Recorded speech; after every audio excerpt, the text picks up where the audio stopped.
So now I'm just gonna put it on.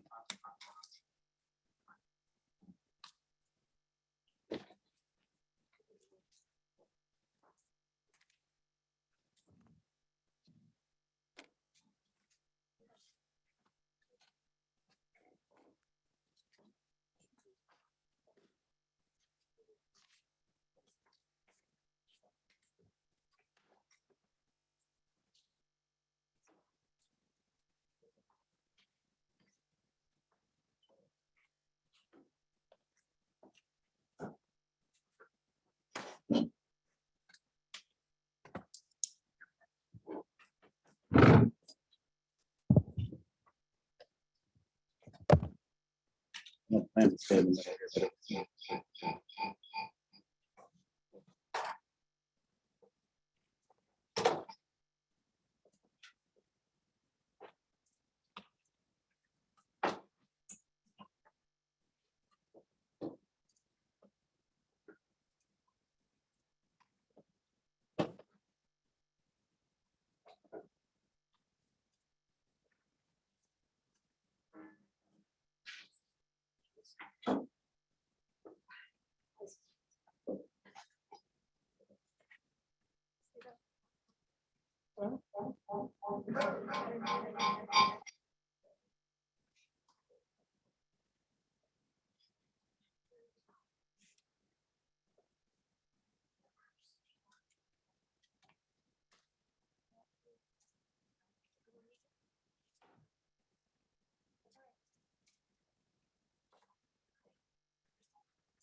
This is the performance art piece of today. Ooh, anybody else next? That's it. Pass the mic. No, it is.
I'm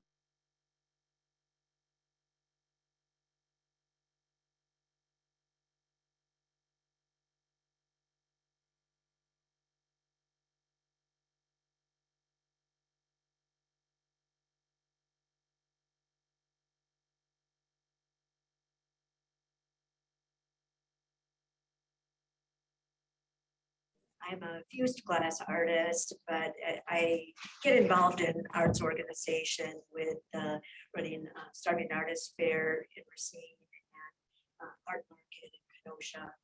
So it's, I guess, more arts administration. I'm Susan Lipp. I own a company called Full Compass for the professional audio business. I am involved in all forms of the art. I came to Madison to be directing a theater. I am very involved in theater. I'm also very involved in music and just about any art form and arts education as well. Hello, John Johnson. I'm an education leader in the state. I'm here in Dane County. And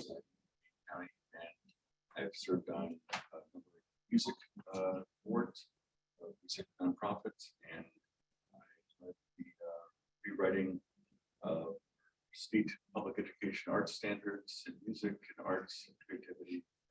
Dance.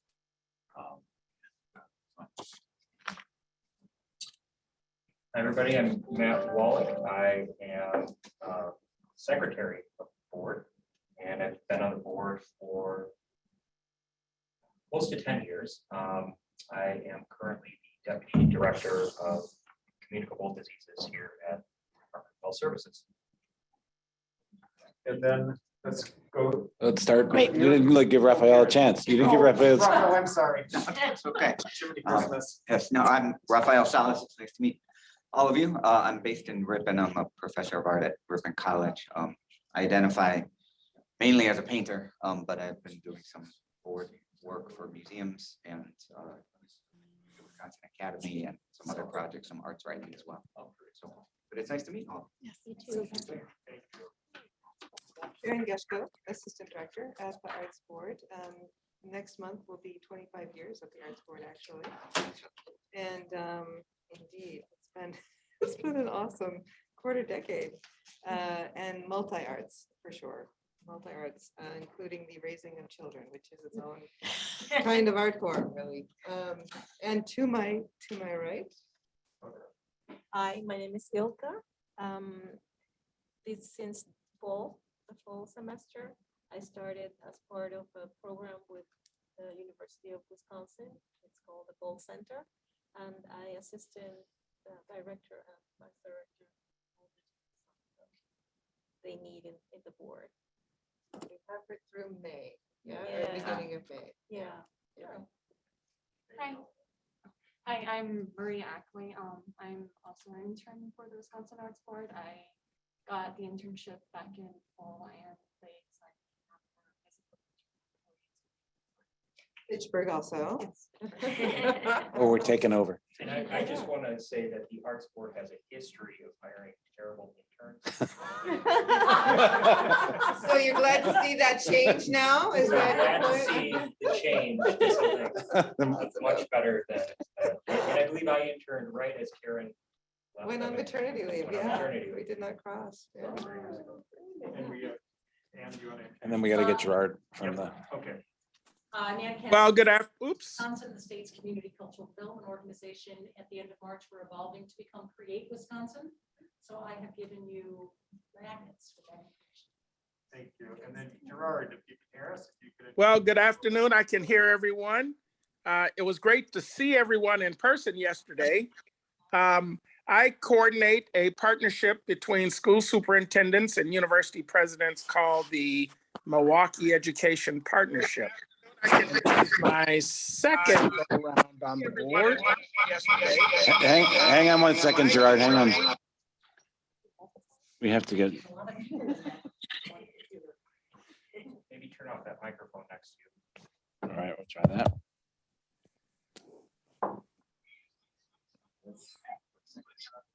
See, we've got the YouTube thing.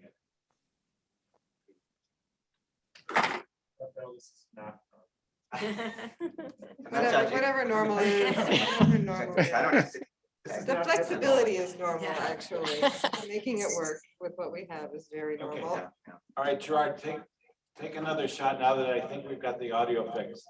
Okay, let's go at it again. Gerard Randall with the Milwaukee Education Partnership, which is a partnership between school superintendents and university presidents. This is my 15th year as the leader of that organization, and I'm in my second term on the Arts Board. Thank you. Gerard. And then Dale. Hi, this is Dale. I'm the sole member of the office here at the tourism building. Grants and information specialist here at the Arts Board. I'll be listening in the background. Thank you, Dale. Okay, before we get into the approval agenda, just looking at our timing, we are gonna advance boldly through this agenda, as George has a meeting that he has to be at 3:05 on the other side. If we need to carry on without him, we've got Karen, who is equally able to keep those notes here. So, without further ado, is there a motion to approve the agenda as presented? Okay, so that is Schwarzkopf. Richie, second. Just protocol standpoint, when we move or second something, we say our name, so it makes it easier for We the failed. minutes did. as Oh, well you as did. the recording. Wonderful. All right, we have a motion and a second. All those in favor say aye. Aye. Any opposed? Hearing none. Our last meeting was December 3rd in Milwaukee, and you all received the minutes as part of your package. Is there a motion to approve the minutes? Move to approve minutes of December 3, Potter. Second, Randall. Wallach. Thank Second. you. Thank you, Matt. We have a motion and a second. All those in favor? Aye. Any opposed? Hearing none, we'll move forward and straight into John Potter and the exciting part of what we do here, the financial side. Thank you, Brian. So I'll just make a couple of comments and then turn it over to George. But the good news is the DOA gave us the financial reports in a timely fashion. So we were able to share those with you.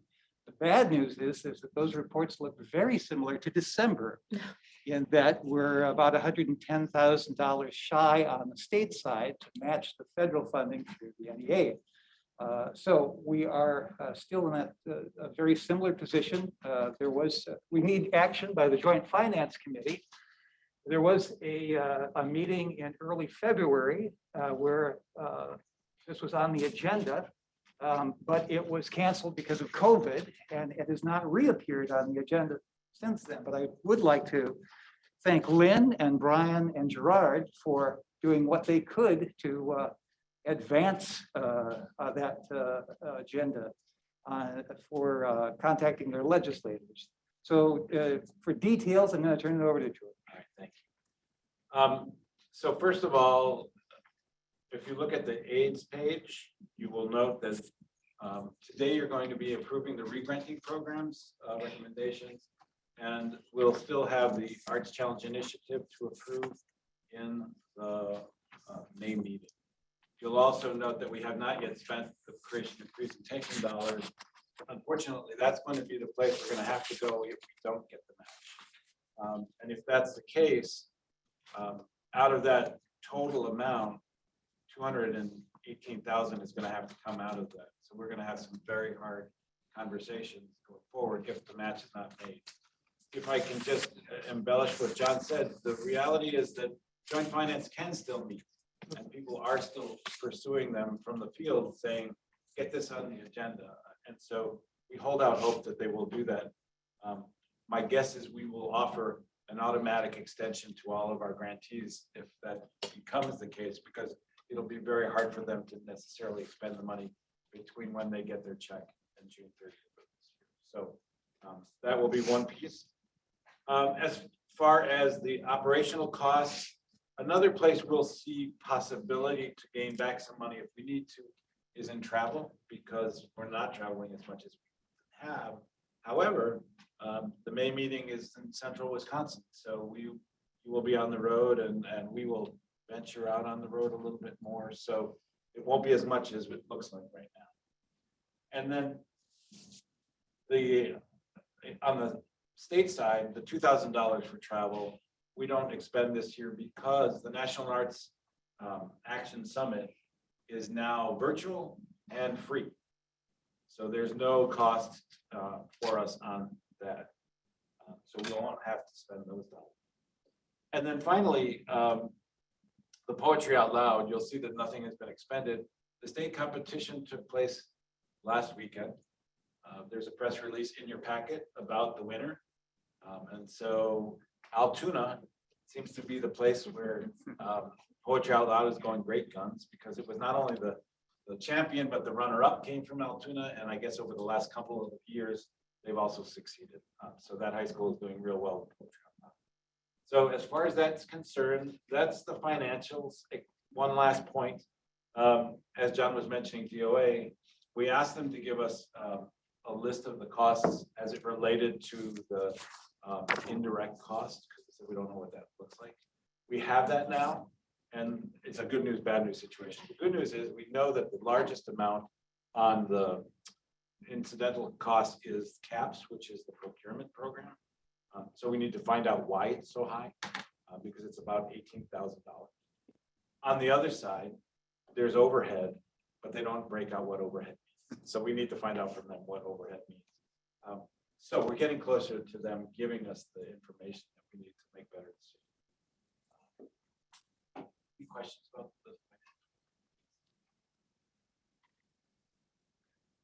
I can stress to all of you, if anyone has connections through Scribble or Senator Koyenga, this is where we need to get our message about the 1310 and getting the hearing set up. And also explaining that I don't think the 1310 was set up for an agency to go to every single year for their budget. So I think understanding the extenuating circumstances that the arts put out is important. And letting them know how much money we'll leave on the table and what that means. And just to share two more things pursuant to that. One is we know the NEA is going up. They just found out they're going to get more money, which means if they get more money, we're going to get more money, which means the gap between what we have and what we need is going to grow. And then secondarily, you should know that we're going to be starting probably in the June period, starting to talk about the next biennial budget, because it has to be submitted in September. And one thinks that at this moment in time, we need to be thinking about what does the 50th anniversary of the Arts Board mean for our submission, for our biennial budget submission, so that we put a flag in the ground that says we're going to be 50. We want to celebrate that appropriately. We want to mark it appropriately. So that will be another piece of our discussion. Wonderful, thank you very much. Okay, we will go into our standing committee reports, and I know Mary Reinders had sent an email out. I don't know if everyone's seen it. It came while we were right before lunch or so, but I will pass it over to Mary to go through the strategic planning committee's findings. So we have been meeting monthly as a strategic planning committee. We had determined to move forward with our online Zoom focus group discussions, which we've been holding. And it's a great way to get people together across the state. But we had some emerging concepts from those discussions that we wanted to test in the survey. So we initially designed this as a way to reach out, see how people are doing during the pandemic, but also to figure out how their priorities and the issues that are before them right now align with what we were looking at in terms of our own strategic priorities for the next 3 years, understanding that the pandemic might have had some type of impact on that, of course. I want to thank Marie, especially for helping me so graciously with the graphics that we put together for the report. It's been a wonderful help. I have been swamped with work, so being able to hand over to her everything I needed for graphics, switching it back to me for report preparation, which we're still working on. So don't get too glued to what I sent you. It's just a work in progress. But I want to give you some highlights. So far, we've gotten 90 responses from organizations and individual artists from across the state. We are representative now of 25 counties, which is really good to see. Most of them are either individual artists and or representatives of nonprofit arts organizations, which is not surprising. But we also reached out and included political representatives, chamber leaders, civic leaders. We wanted to include as many as possible. So we we didn't get as great a response from those folks, which just means we have a little bit of work to do to build those relationships.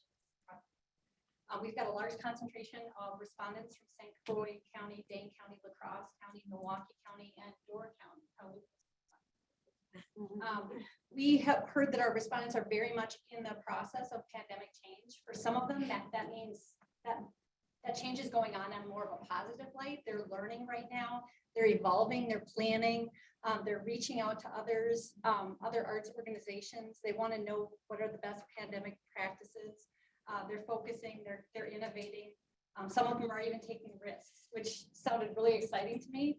And then I did some segmentation to see, okay, who said they were struggling and maybe, you know, had a little bit heavier load.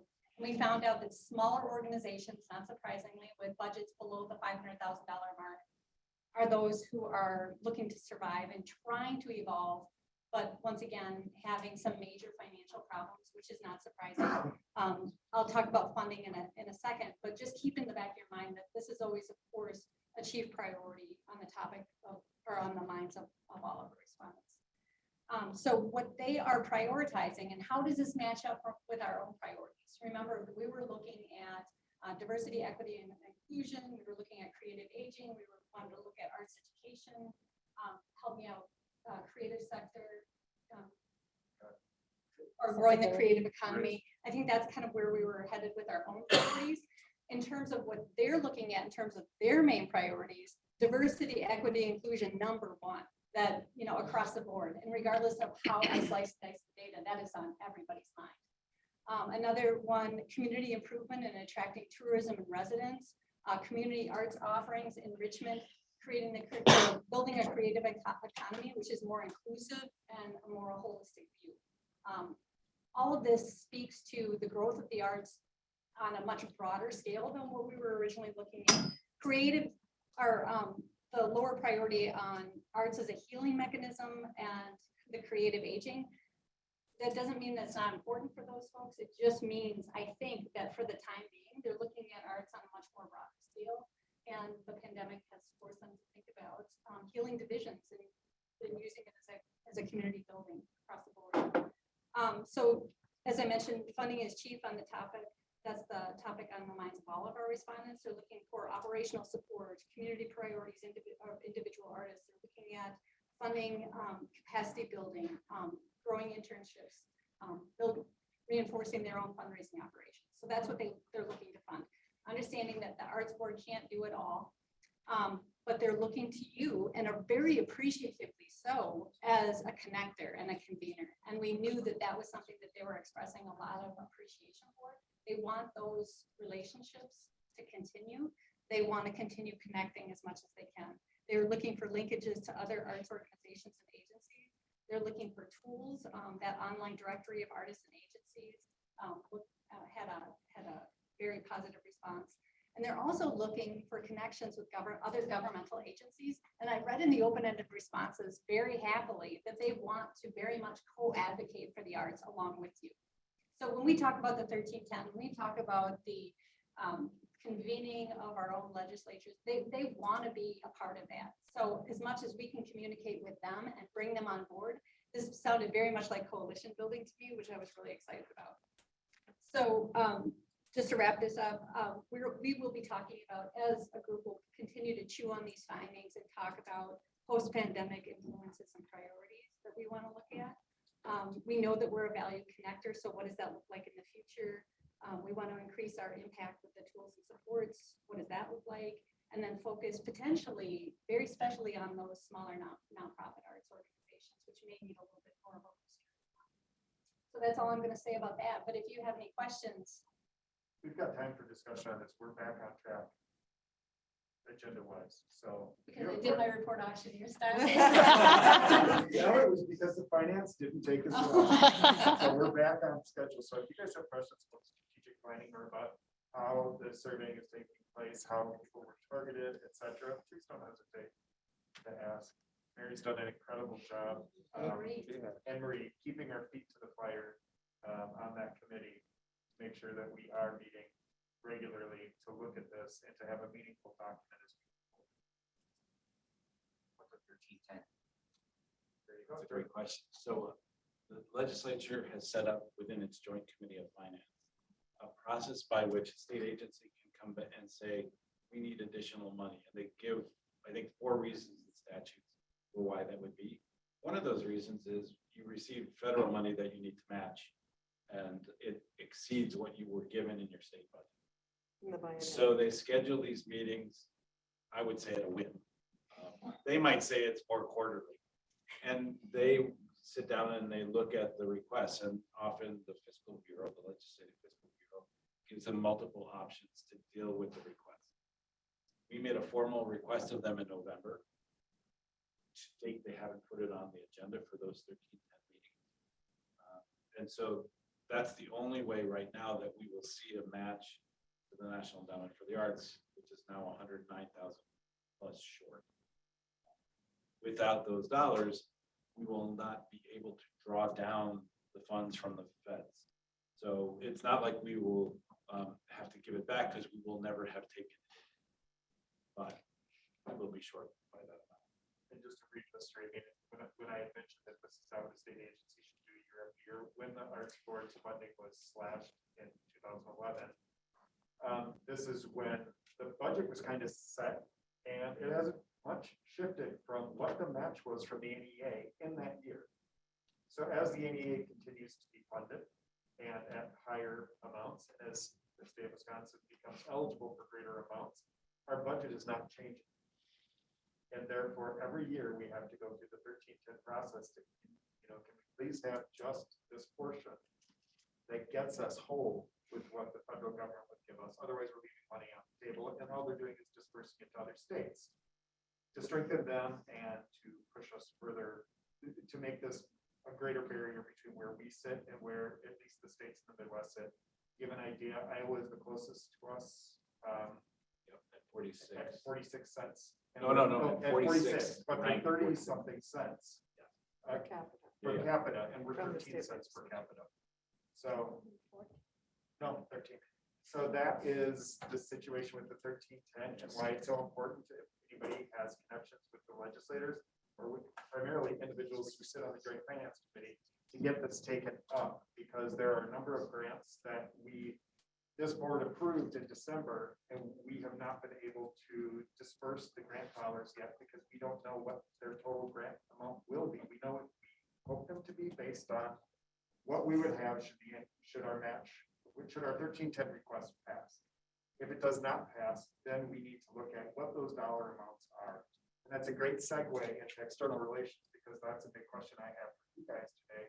Because there's a number of organizations out there right now who simply don't know what's going on with, they received communications that you did receive a grant, that we don't know what that amount is. We're sitting in the 1310 process. But from external relations standpoint, we need to go back to this group again and find a way within our ability as the Wisconsin Arts Board and representatives of the Wisconsin Arts Board to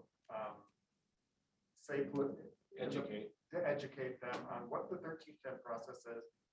And that it would be great if they could reach out to their local legislators to explain to them that they're waiting for these grants and what those grant dollars mean to their community.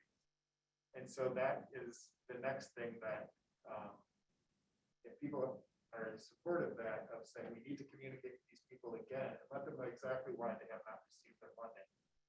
I think that's the next thing that's coming from the External Relations Committee. There are other projects that we've been working on,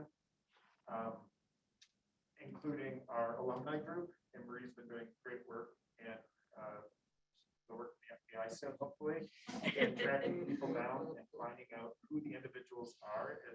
As you see, a number of you have been here. Mary Bilo has been with our group at the table at this conference, and we don't want to lose the brain power that has shifted off the board by appointments.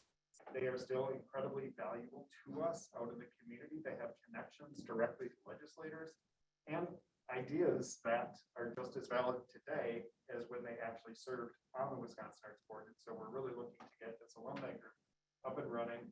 Last we reported, it was Barbara Lawton and Bruce Bernberg, who was the former chair of this, had served on the Arts Board for a long time, with Barbara Lawton as well, the former lieutenant governor, but also the chair of the Wisconsin Arts School. And so looking to get them as much information as we can so that we can then begin to formalize what this group is, because we want to have these two individuals really look at it from formalizing it. So when we do roll this out, we do it successfully and with intention and making sure that we're engaging people appropriately and for those who want to be engaged. So I think there are a number of individuals who probably will jump back in and say, yes, I very much want to be connected. I want to know what's going on. But we as a board need to figure out what does that mean? And by having two former Arts Board members understand the position we sit in as sitting board members and they as former board members, finding that balance between the two so that it's something that we're very comfortable with and we understand. And they've got marching orders as to what it is they're going to do and report to them back. A couple of things to add on that, just for a second. One, we just got an email from Fred Schwartz-Bager, a recent board member, who said, I miss you guys and I'm looking forward to the day that you have the alumni group up and running because I want to connect. So it's sort of a case study in that. Yeah. So that's number one. Number two, you guys are both right in the sense that it's 14 cents in the column that we're looking at. So the column that we look at is the one that's without line items. Got it. 13 cents might be the one that has line items in it. Got it. So that's the difference in what we're talking about. I think third, you should know that Arts Wisconsin is also putting out the message about the 1310 to people so that that conversation is going on out there beyond our group. And Matt, if you have those papers that you printed out, the other piece from external relations is as of today, the National Endowment for the Arts and the Bureau of Economic Analysis have announced the most recent numbers that actually cover the COVID moments. And you will not be surprised to learn that we're down. So we were, I think it was what, 10.9? So it's 10.9, now it's 9.3 or 9.6, I can't remember. And then in addition to that, what's really probably more impactful in the numbers that you're going to see is that we used to be at 96,000 jobs. And if you look at this, you'll see it's 83,000 jobs. So if you're looking for something that will document what has happened to the arts in Wisconsin, this document does a really good job from a group that's not arts related, from the Bureau of Economic Analysis and U.S. Department of Commerce. We've also shrunk. We were 3.1, I think, % of the GDP of Wisconsin. Now it's 2.8%. So as I say, this is important information. As we go off and talk about the 1310, it'll be another piece to say, we really do need this. These groups need it, and this is really why. So this just came out. It's hot off the presses today. So with the 1310 process, we asked the recipients to contact their legislators. I'm a legislator and I respond, why is the Arts Board handing out grants with money it doesn't have? We haven't. Why are they, why are they? We've approved Why grants. are we approved, why is the Arts Board approving grants with money they don't have? That's a question that we will need to ensure that they have a good answer. Right, and the answer is, we would not have expected the state not to match the federal funds that we receive. Right? So The previous 50 that's why we're going through that process. And in our stewardship of this, we didn't make those grants, right? We didn't send out the checks and say after the fact, give us that money back. Rather, we said, we are waiting for the legislature to do its thing. Another question they might have, and I'm taking for that, is that they might say, well, why are you taking it out of grants? Why won't you take it out of operations? Right? Couldn't you shrink your operations to come up with additional dollars? The answer is no, you cut us to the bone. Right? So on the state side, we have 3 employees and essentially the indirect cost to DOA. Otherwise, there's no money coming from the state to support the operation of the center. On the federal side, 1 employee, the travel, which is the money we point to as saying we might have some excess there, but everything else is spent up. So that's why presentation is the place we're looking at. But it's a great question that you ask, and you're right. We need to be in this thing we will write to the field, and we'll need to be able to say that. so that they know the answer. And so you guys don't. Turn it like, okay. Oh, and we have not communicated any dollar amounts to the recipients of the creation and presentation. And that was really because we knew what the sizable difference this gap grows every single year, wider and wider. And so we didn't want to communicate what it was going to be so that people weren't expecting a check of a certain amount until we knew what it was going to be. I don't think anybody in this room anticipated we'd be sitting in our March meeting with still no idea of what's going on. I had a constituent tell me at lunch today. I asked, had they contacted one of the co-chairs of Joint Finance? She said, we have. And the staffer in the meeting said, I wish you would have told us sooner because we would have acted on this. And the person didn't sit for that. They said, the Arts Board submitted their request in November, right? So it's been in there. So don't tell me we didn't give it to you soon enough. So I love that about the constituency. They're not going to suffer, that kind of a pushback from the legislature. But we will make sure, thank you, Matt, that they do have the tools they need if they're reaching out, so that if they get a question back, they're not feeling uneducated, or we've set them up to feel less than fully informed as to what these answers might be. There's certainly going to be ones where some legislators might ask questions and they don't know what the answers are, and that's where you have George Sugros's.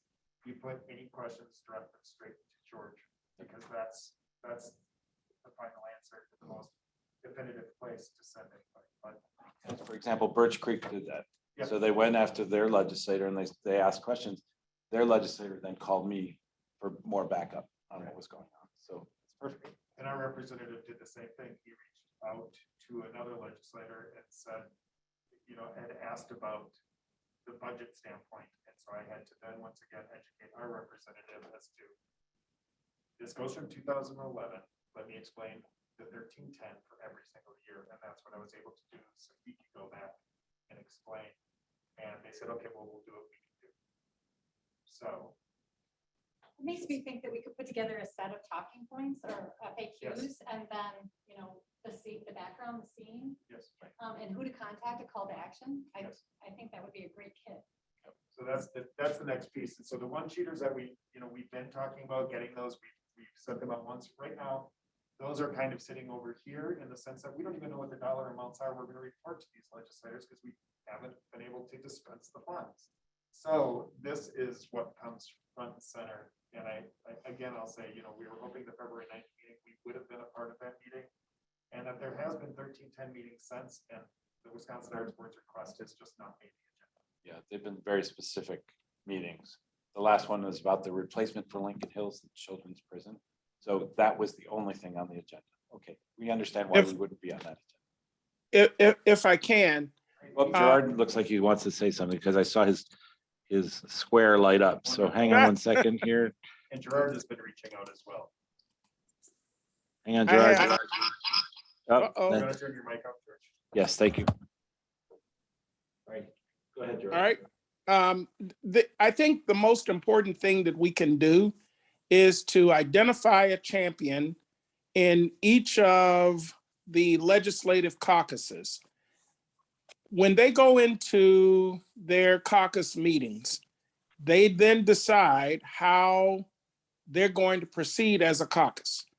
And more importantly, with the Republicans, they are looking at how they will come out of those caucuses in lockstep. If you don't have someone who's in the caucus meetings that's strenuously advocating for the arts, you get lost in the shuffle. You get lost with the UW, you get lost with all of the other interests that are weighing in heavily, including the business community especially.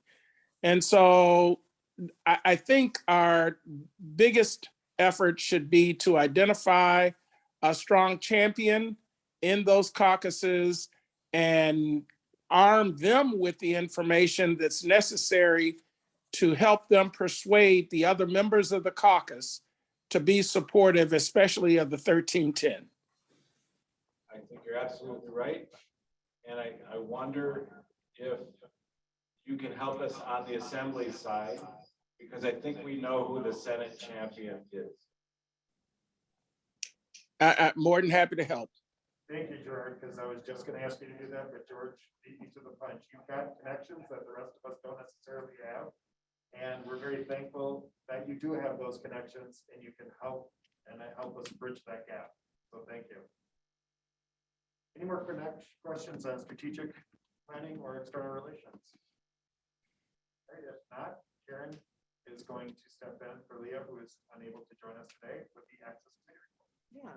And Dale, please feel free to jump in as well if I forget anything that you want to communicate, but the Access Committee has been meeting monthly, and Leah has led a conversation that for the most part has focused on making the website much more accessible and our programming and the way we communicate it through the website more accessible.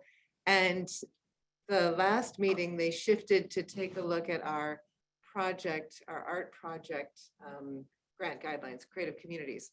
So we have a set of questions that have been very simple that we have included in this application for a long time.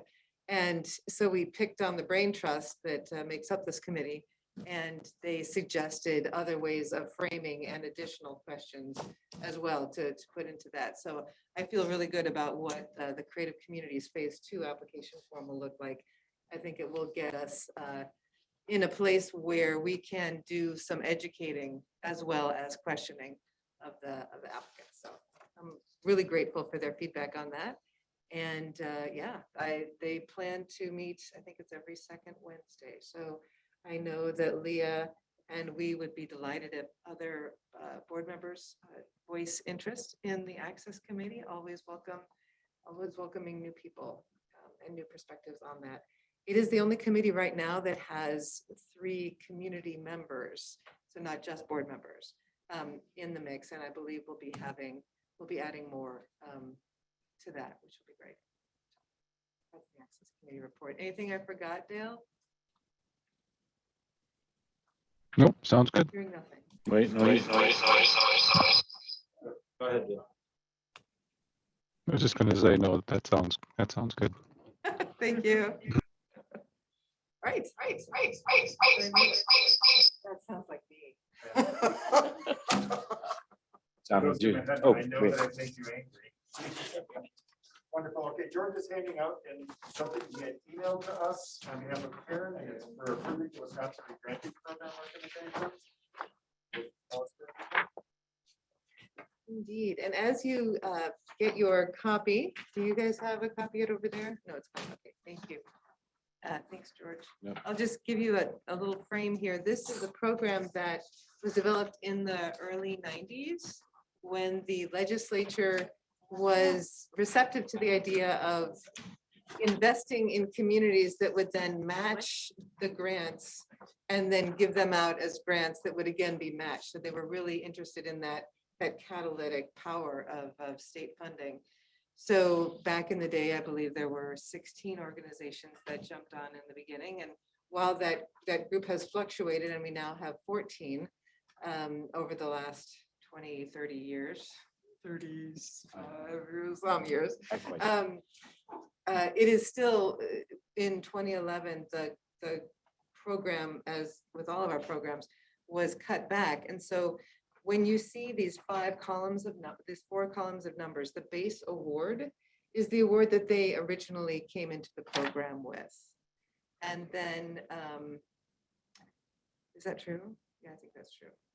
And then, no, actually, that's not true. It's their base award now. We used to keep track of the original and then decided it was no longer relevant, I guess. So anyway, the base award is what we commit to giving them every year so they can plan, right? So they know how much they can expect to grant out with their money and ours to their communities.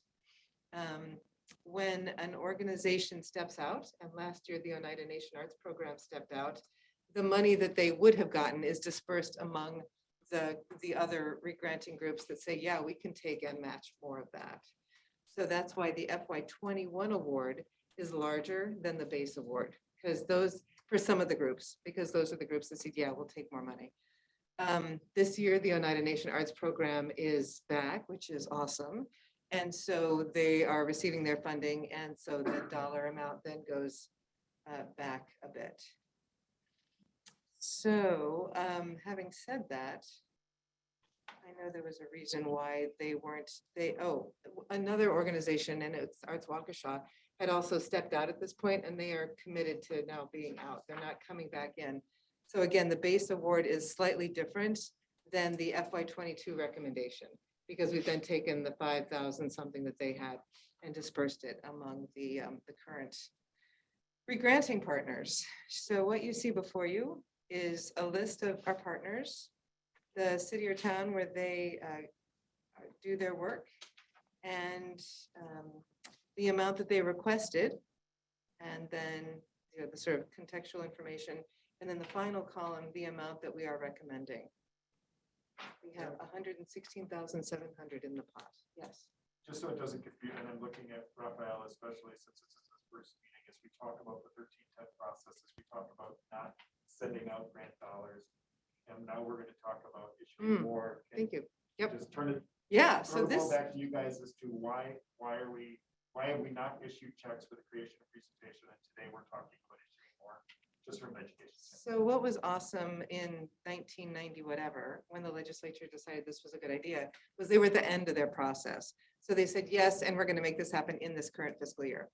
So, so what that meant was this program pretty much comes with a year's extension, because these are still FY22 dollars that we are granting out. And they are in their own pot. Right, that's the most committed. important part. Right. In addition to the timing of it, Right. this is a statutory program. Right. So in our state statute, it says $116,700 for the regranting program. Right. So that's right there.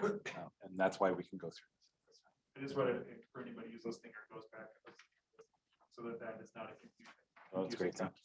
So, all right. On the other side is a number of selected quotes from this year's applicants, just talking a little bit about the impact of this work, of this grant on their work. So to be perused at a later time, but every year we have great stories that come forth here. And it's wonderful to get these testimonials. To get these granting programs we have, because then these become tools to legislate. And website material. Exactly. Okay, you have in front of you a list of organizations. Before we can actually vote on approving these dollar amounts, we need to go through and see if anybody has any conflicts. So I will turn that over to George for roll call. Look at this, we're in the room. We don't have to do it by this. We can just go around the room. Go for it. You can call them All out. right, if you guys look at all of them, and if you could take a look, and if anyone can raise their hand, if they have any, because we're gonna do it as a group, or do we have? No, just go around and ask each person, but we don't have to call them in this order since we sit in a room together. John, any conflicts? Out of an abundance of caution, I'm going to declare a conflict with St. Croix Valley Foundation. All right. Thank you. Glenn, None. thank you, Lynn. None. Thanks, Jennifer. None. Mary? Brian, none. Wallach, none. Lip none. Johnson, none. Hearing none. No. Oh, yeah, Gerard's unmuted, so hang on one second. We got. Okay, go for it. Randall, none. Thank you very much. Okay, so why don't we do all of them except for the St. Croix Valley Community Foundation at this time? So is someone willing to make a motion? I have a quick question. Yes, Is there a discussion? I just have one quick question. sure, go ahead. Okay, so these are all the applicants, right? There were, okay, and these were all the applicants the previous year. Yeah, once we commit, once you are in this program, we commit to you that you're in this program. Okay. So that you can have that ongoing trust relationship with your community who begins to count on your grants, right? So, yep. Thank you. Okay, so is there a motion to approve the funding for all, except for the St. Croix Valley Community Foundation? Johnson, so moves. Thank you, Johnson. Lip second. Thank you, Susan. We have a motion and a second. All those in favor say aye. Aye. Any opposed? Hearing none, that passes. And if we could have John Potter leave the room.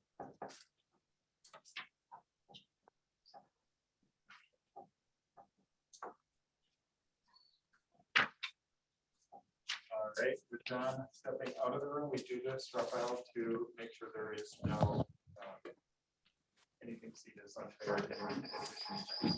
So is there a motion to approve the funding for the St. Croix Valley Community Foundation? So moved. Is that Gerard? Thank you, Gerard. So Randall? second by Yes. Schwartzbach. All those in favor say aye. Aye. Any opposed? Hearing none, motion passes. John, come on back. Thank you guys very much. Thank you, Karen. All right, we have next on the agenda, a presentation from Matt on the Bureau of Aging and Disabilities Resources. My presentation is to present Wonderful. to present Caitlin Marshall with Bureau of Aging and Disability Resources Division of Public Health. Well, thank you for joining us. Cody, and my tech support is here. So I have a video to show, and I'm just wondering what the best way to do it is. You could pull it up on the screen here. Do you I want us know to there's step some around and people look at your online. teams? Cody, what do you think? Yeah, we pulled screen. You have a screen right here and just load it up and people can just turn around. Sure. Does that work okay? Sure. Okay. And if you can show it online as well, Yeah, or if we can have a link to it, yeah. we can send it to the people who are not. We can probably show it. George, I'll send you the link right now.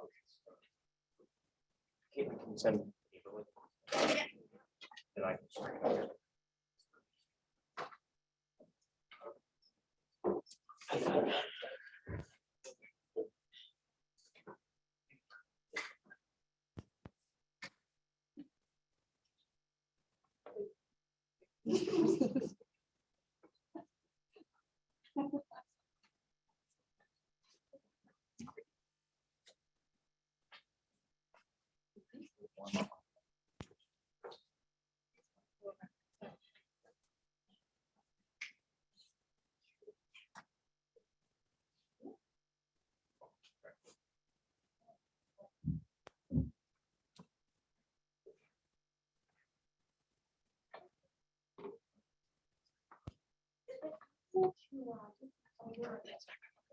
It's probably because he's not.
You're sharing the book. You're sharing on screen. Okay. So you don't have a job.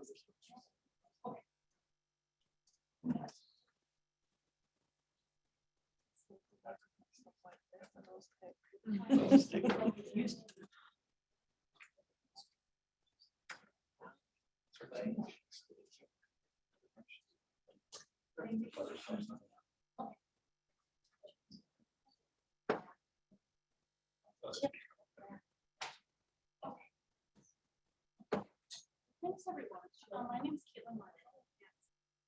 And I work here. Welcome to One West Wilson. I work here at services. I work specifically in programs for aging and disability within our division of public health.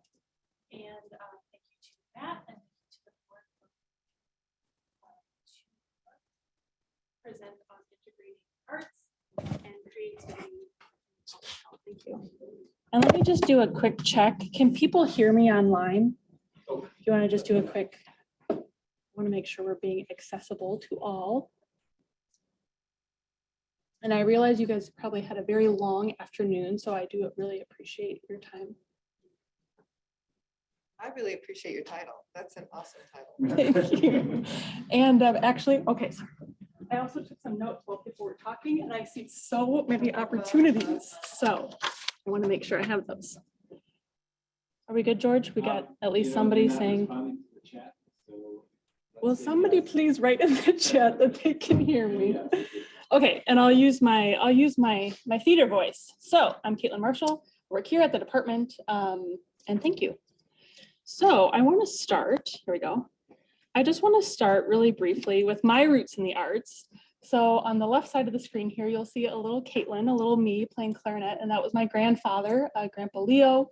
He was a band director for 36 plus years, and he was very special to me. He's since passed away, but I think we were playing at Christmas, a piano in the background. So I played piano, clarinet, and saxophone for a very long time. And then on the right side is a picture of myself and my partner. We were in college and we participated in the Christmas at Luther tradition at Luther College, which is a very, very special place for us. So my roots in the arts. I can't draw worth anything, but I can play a clarinet. Probably can't play a clarinet anymore, but so we are in Wisconsin, obviously, but where we've gotten this idea for integrating creativity and the arts and public health really came from some conversations that we had with Rhode Island. And Rhode Island has this incredible video that they've put together about the work that they're doing in this space. And so I want to share it with you. So we're going to start there. I'm going to take a little road trip. So here we go.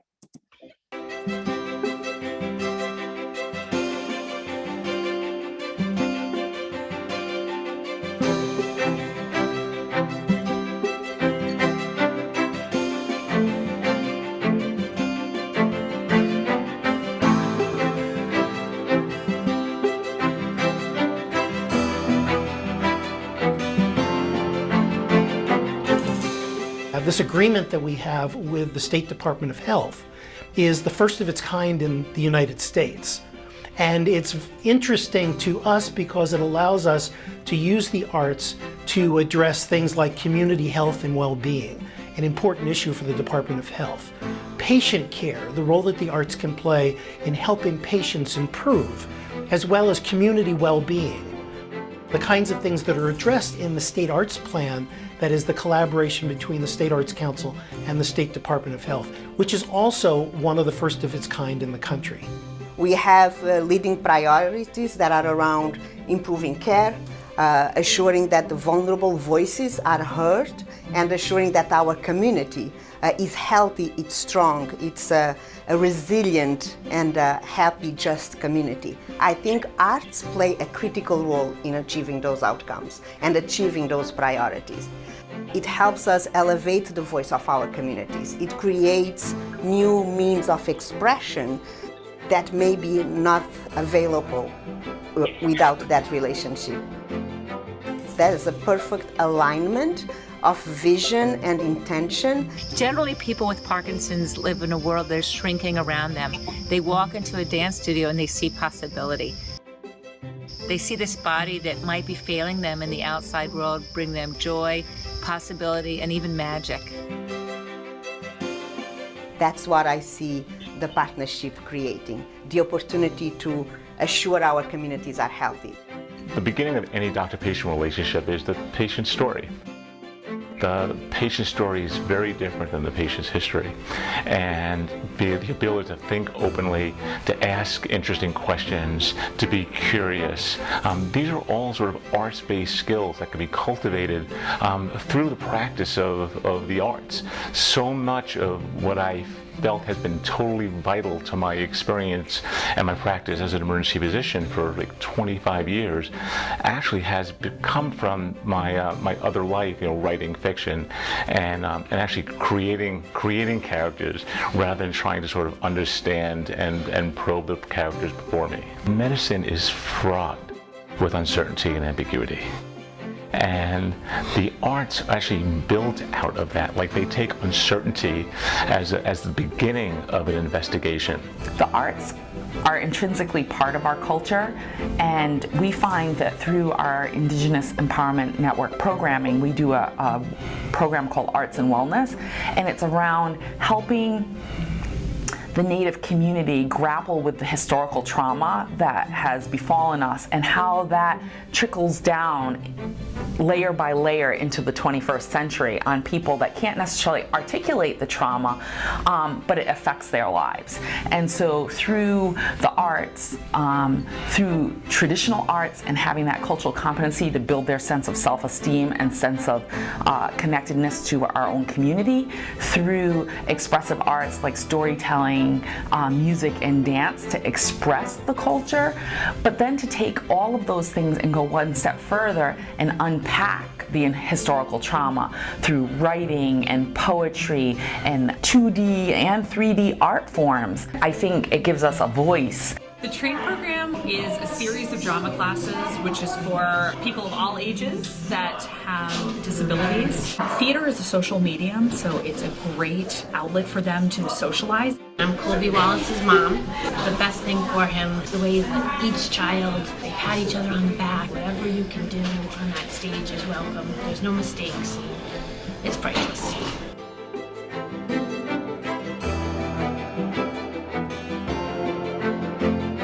I love making up the stories with the kids. It gives us an opportunity to just be imaginative, creative, have so much fun, and just live in a world where all is well. Arts for me was always very important in the creative way to manage the diseases and to communicate and to interact with my patients. In Rhode Island, they felt that this was really a step forward to a new vision in medicine and to a new way to implement arts in patient-physician interaction. They also understood that Rhode Island has a unique opportunity, and they felt that this was such a great advocacy for that, and they were all very excited. So as we started to do this project, we found that there was lots of evidence to support the different types of arts interventions. The use of these interventions are relatively low cost and high impact. And so you're seeing outcomes improve for not just patients, but clinical caregivers, family caregivers. What's interesting is if we could find a drug that was as low cost as arts interventions and as effective as arts interventions, you'd have a blockbuster on your hands. It has been known and appreciated since the beginning of time that art and medicine are linked. You can cure a disease, but to heal an illness requires the elements of humanistic care, which include the arts. Imagination is limitless, and it allows someone the opportunity to identify with something bigger than illness. In other words, creativity. The creative process is the most natural process. And creativity is healing in many different ways, body, mind, and spirit. We started a collaboration with the folks down in the Lifespan Cancer Institute Radiation Department. Many of the patients that need to have radiation treatment for head and neck cancers need to wear an immobilization device, which is a soft thermoplastic mask that actually gets molded to their face. And that mask then is secured to the treatment table. So for many people, it can really bring up feelings of severe anxiety. So what we did was we came up with a program where we asked the patients if there's a character that they resonate with that we could enhance the mask. Our first patient was a pediatric patient, and we made a Spider-Man mask. And it was quite amazing to see the transformation when this child put the mask on. It completely changed their experience. Since then, we've done a few masks. We've done an adult patient who was a Dallas Cowboy football fan. The arts are very healing in the sense that it really helps take you out of your immediate environment and bring you somewhere else. When you think about it, probably initially you say, why? And I think we ask that question first, but it makes so much sense. Make it happen in reality and not just a plan in a book. That's what I see the partnership creating, the opportunity to assure our communities are healthy.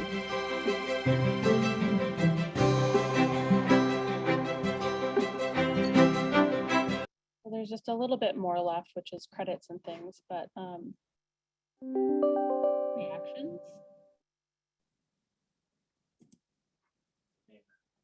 Yeah. Very cool. Yeah, I mean, I'm preaching to the choir, right? They're preaching to the choir.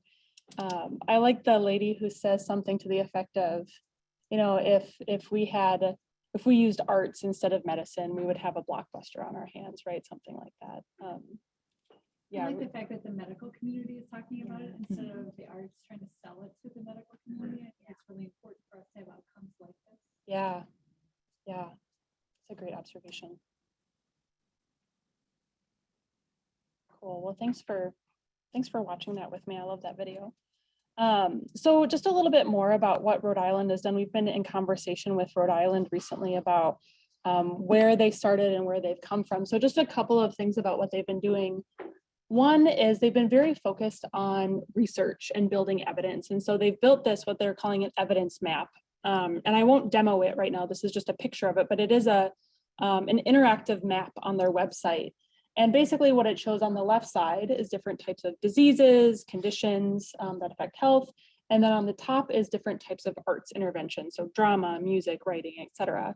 And what it does is that it shows the intersection between the diseases or conditions and what sort of interventions have been studied.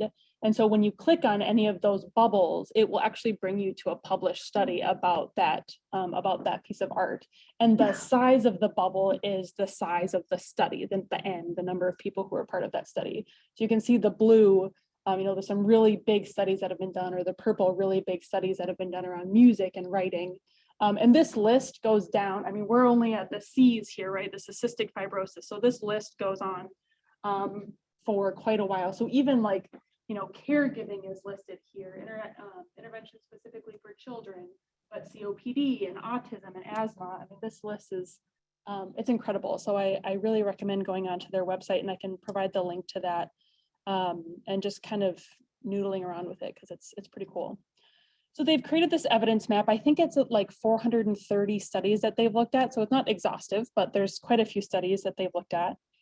And then, so in the video that we watched, they referenced this arts and health plan. So they've created this plan in conjunction with their Council of Arts and their Department of Health, looking at these specific priorities. So building infrastructure, working across sectors, fostering community partnerships, so at the community level, and looking at transformational change.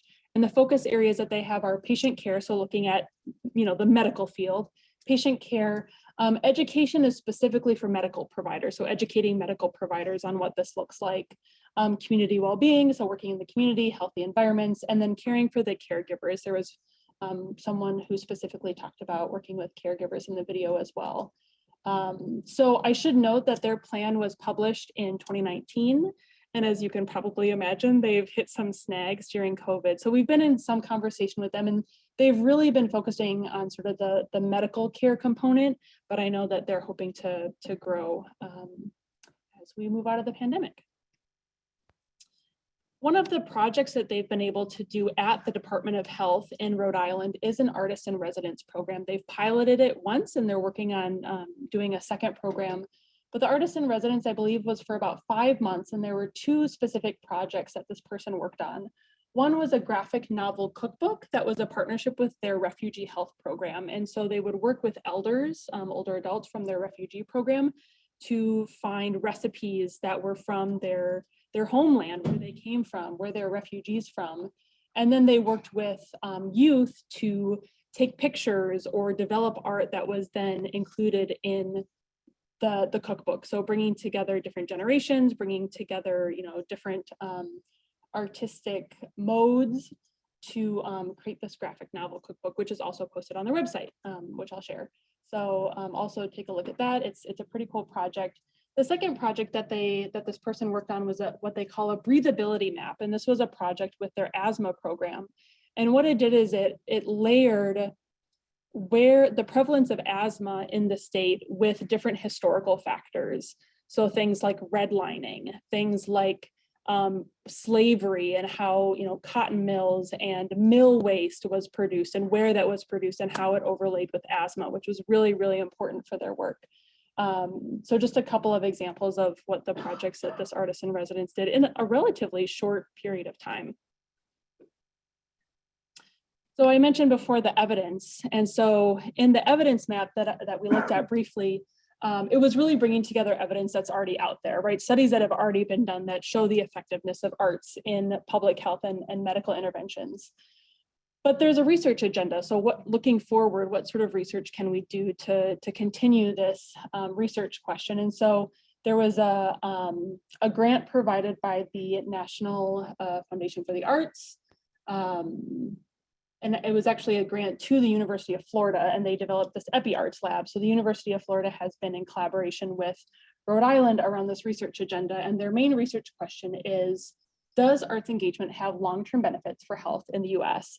And you can see here there are 7 priority areas, including things like racism as a public health and arts issue.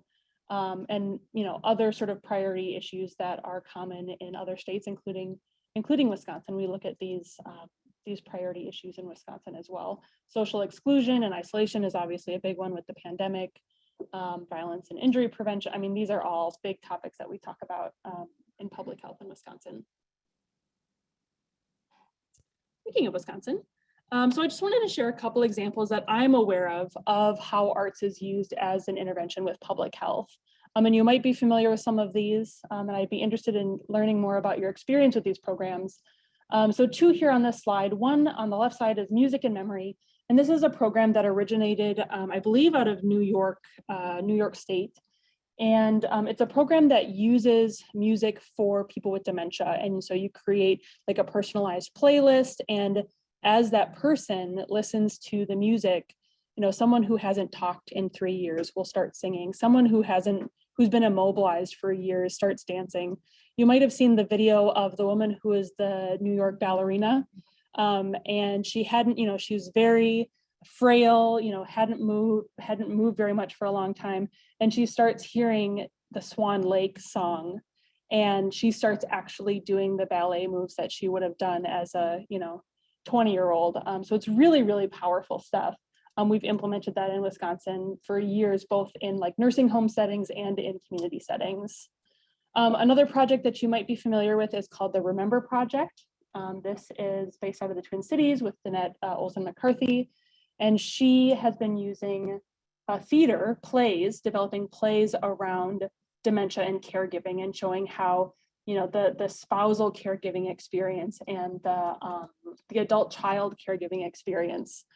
So using theater to create conversation. So they do the play, and then they have a facilitated discussion. And I was very privileged to be part of one of those discussions, and the emotions were just so raw in this group of people. So those are just a couple examples, a couple more.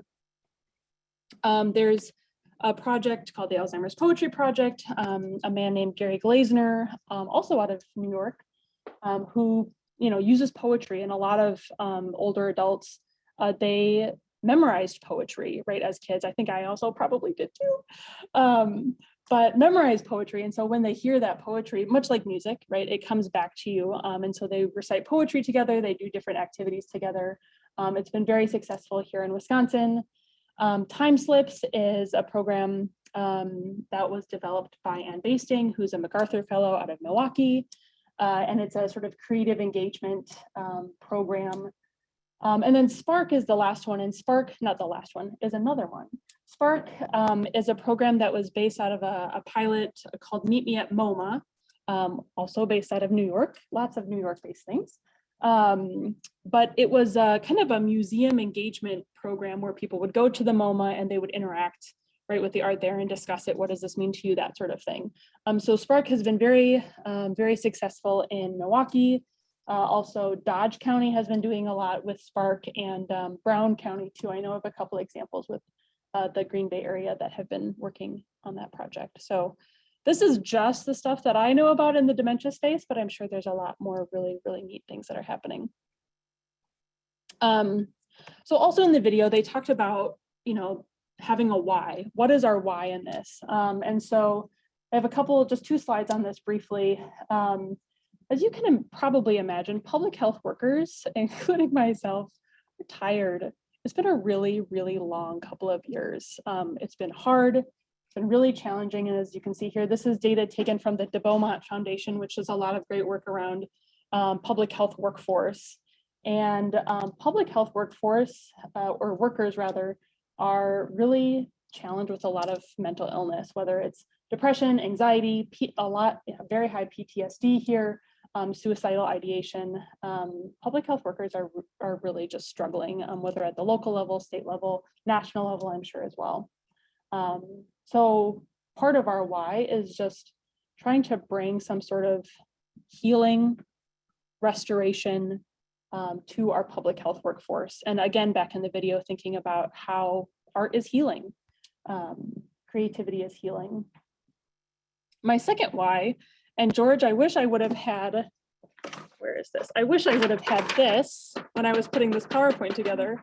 And you weren't expected to really read this. This is a chart that I pulled from the National Endowment for the Arts. And really what this is showing is that artists are underemployed, right? And it shows the exact same thing on this chart.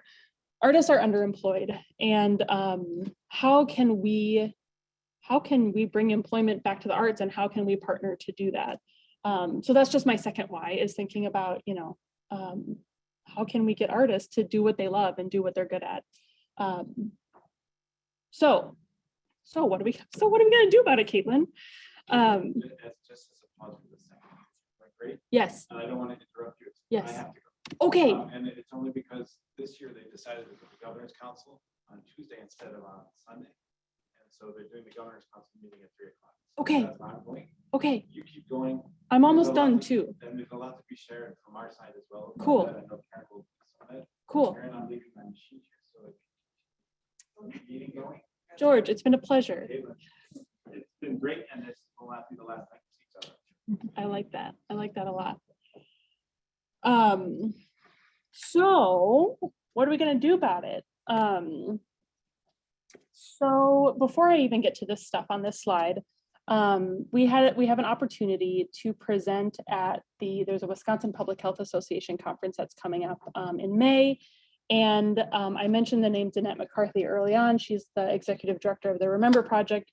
She and I are going to present a pre-conference session that's like 4 hours on this idea. And so this is like prepping our artist folks. And then that's going to be like prepping our public health folks. So I'm really looking forward to that. Danette and I spent the weekend together just like scheming about our plans. So that was exciting. And I think public health folks will really be on board with this because, again, our why we need this. So a couple other ideas that we have. One is creating a coalition. Mary, you mentioned the term coalition earlier, which I wrote down, but creating some sort of coalition for creativity or arts or whatever you want to call it, creativity and public health. And this could really look like just bringing people from the arts, bringing people from public health together, and just to learn about each other's sectors. And as actually I was working with Danette this weekend, I learned that I really don't know a lot about her world, and she really doesn't know a lot about my world. And so it's just bringing people together to learn about our world, to learn about our sectors, and figure out, how do we do this thing? How do we partner together? And there's so many opportunities. It's actually really quite exciting. So a coalition, a Wisconsin coalition to do this together. And then the second thing is a Center for Creativity and Public Health. And Danette actually has a concept paper to create this sort of center that would serve Midwestern states as sort of like a best practice technical assistance center to provide to public health, to the creative sector on, again, just like how to do this work together. And I think those two could kind of feed off of each other, Wisconsin providing to the center that then serves, more Midwestern states. So we can learn from other states as well and what they're doing. And then the final one, so we learned a little bit about Rhode Island's plan, but just this idea of having some sort of vision, having some sort of like noble purpose that we can work toward in this partnership together. So it's not just, like willy-nilly doing this stuff all over the place, but just kind of this idea of having a plan, having a path, and then bringing people to that to work together. So a little bit about that vision. And then I just want to leave you with this beautiful picture of a bridge at Tenney Park. Yeah. Well, there you go. Did you take this picture? No. Okay. So I want to leave you with this. I'm going to read this. I would love to, if you have time. I know it's probably been a long day, so. Things we need to share with you about what's been going on. So I'm excited. Okay. All right, so here we go. This is my big profound what if. What if creativity was embraced in the public health, in the public sphere to well-being? What if the Healthy Communities work was maximized by routine, underlined routine partnership between public health and creative sectors? What if community resources, programs, and interventions were all informed by social determinants of health, with policies directed toward achieving health equity? And finally, what if cross-sector relationships effectively built bridges between systems that frequently fail society's most vulnerable citizens, creating new supporting structures for success? So I'm grateful for the time that you gave me today, and my email is on the bottom of the slide. Feel free to reach out, and I am very welcome to questions, ideas, thoughts, whatever you have to share. I have two real quick, so I don't forget them, and then I'd definitely love to hear from board members. When is this session, the pre-conference that you're doing? When is that happening? Yeah, I believe the conference is the 3rd week of May. I can get the exact date, but it's that Tuesday, I think, May. You're still creating the. We are. Awesome. Yeah. And are you connecting it all with the National Organization for Arts and Health as you think about that sort of Midwest creativity? That's NOAA, correct? Yeah. The national. I know that Danette has been in conversation with them. So they're a relatively new organization, as I understand it, but they were sort of morphed from another organization. So yeah, we know about them. We've been in conversation with them. We've seen a couple of their presentations. They had a conference. I don't know. Yes, thank you. Thank you. Questions before we talk a little bit with her about the Wisconsin Telestories project that we did last year with Ann Basting and others. Questions? Karen, do you remember if you were in the meeting at the American for the Arts where they had the doctor from Florida that talked about, yeah, she was very fascinating how they had music playing in the emergency room and how less pain medication was needed, blood pressure came down. And her comment was that until they have more papers, yeah. Right, Put out research, but in research magazines, in the magazines for the doctors and stuff, still until there's more out there to prove the point. That was the issue at that point. It wasn't Jill Sankey, was it? Possible. Okay. Yeah, John. Hi, thanks for the presentation. Yeah. Is DHS looking to leverage this work and advance this work with some, for instance, of the federal ARPA funding? Or funding that expires in 3 years? Yeah, that's a great question. I think it's a possibility. I think there is some ARPA funding that we can use for positions at DHS. And I know one of the things we've been looking at is like the idea of an artist in residence at DHS, which would be super neat. So yes, more needs to be, more conversation needs to be had. Develop a state plan that takes, both on the arts side, creativity side, and the health side, worker. Bring them together. Yeah, that's a great idea. Leveraging ARPA funding. Yeah, Susan. Have you talked at all to anybody at NAM, National Association of Music Merchants in Carlsbad, California? They have been doing a tremendous amount of research nationally on what music does to the brain. Awesome.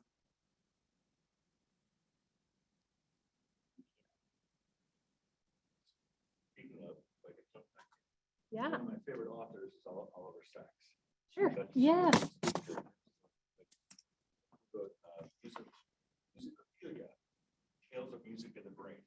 If you haven't read it, but he's a rather famous neurologist, MD, and then also basically writing case histories, case studies. Yeah. I think he passed away. Yes. Not too terribly long 5, ago. 6 years ago. now. Yeah. Other questions? For you? And just really quickly, last year, so in 2020, we were given the unusual opportunity of applying directly for a grant that was focused on state arts agencies interested in doing creative aging work. And from that grant, excuse me, we did something with Ann Basting's organization Time Slips called Wisconsin Telestories. Yeah. We worked with the Central Wisconsin ADRC and the Brown County ADRC and connected 2 artists in each of those communities with them and their outreach to the older adults in their communities. And there was a series of phone conversations over 2 months, which culminated in a co-created artwork for each of the artists involved with the 10 adults that they worked with over that period of time. And it really deepened our appreciation for the power of what Anne has been touting for 20 some years, but also the work of the ADRCs around the state. So we were really hoping, we connected with ADRCs and said, please apply for a grant to continue doing work like that or new work or different work. But they are so maxed out right now, obviously, that they're in a place of saying, thank you for that reminder, or thank you for that thought. We'll file it over here. Right now, we're just trying to figure out. And by the way, your grants are matching Wisconsin Arts Board, and we're not sure where we're going to get that local funding. Sure. Even if it's just $6,000, we're not sure where we can get that. Right. So we're running into that challenge, which is why I loved every single one of those 3 goals that you had, that you're thinking about and doing.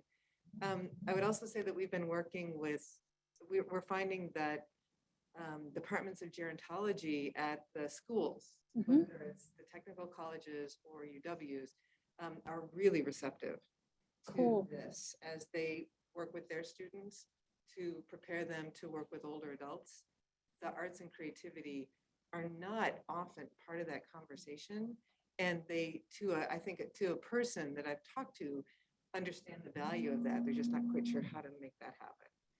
So that's another really rich, fertile ground.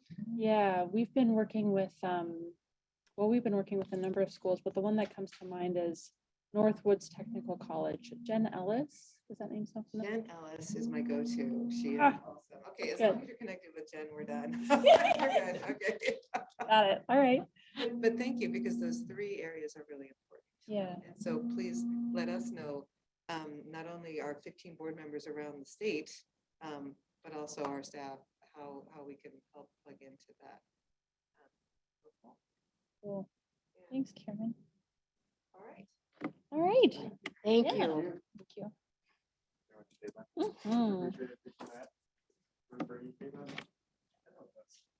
With George needing to step up.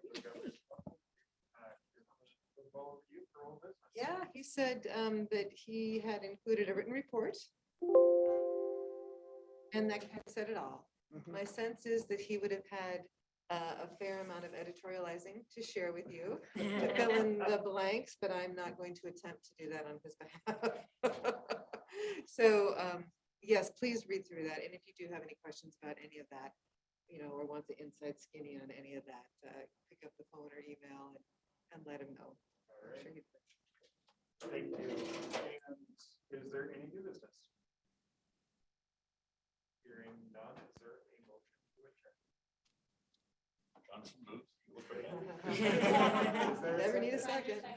We are adjourned. All right. It's like a thank telegraph you. pass. All right. Thank you guys very much. Oh, Thank you again. hey, Caitlin, the other thing I wanted, you're focusing on Anne's Lonely No More project, right? You know about that? And Bastings, I'm just gonna, so this is, yeah, they're Lonely No More. It's focused on My daughter, my stepdaughter graduated from your creativity, obviously, because it's Anne, right? I just needed Yeah. to So this is. See you at the next meeting. Yeah. And, She's basing this out of, I'm just gonna send you this. Actually, I'm just gonna forward her email send this to you. So it's not gonna populate yet, so what is it? Okay, perfect. So she just. That's you. Here it is. Are we still recording? Just gonna put my, so you've got it. I think you already have. I know. it, just in case. Karen, do we need Thank to, you so much. Karen, we need to turn it Yes, off? we do. Thank you. Yep.